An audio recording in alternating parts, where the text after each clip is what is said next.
బాసరాలోని సరస్వతీదేవిని ప్రతిష్ఠించిన వారు వ్యాసుడు.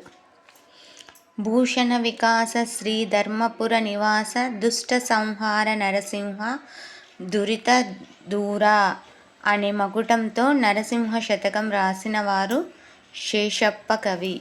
కరీంనగర్, ఆదిలాబాద్ జిల్లాలను కలిపే వంతెన ఏది? రాయపట్నం.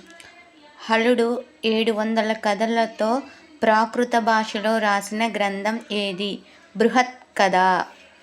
భారతదేశంలో తాను చూసిన గొప్ప కోటగోడల నగరాల్లో కోటిలింగాల ఒకటి అని ఇండికా గ్రంథంలో పేర్కొన్నవారు మెగాస్తనీస్.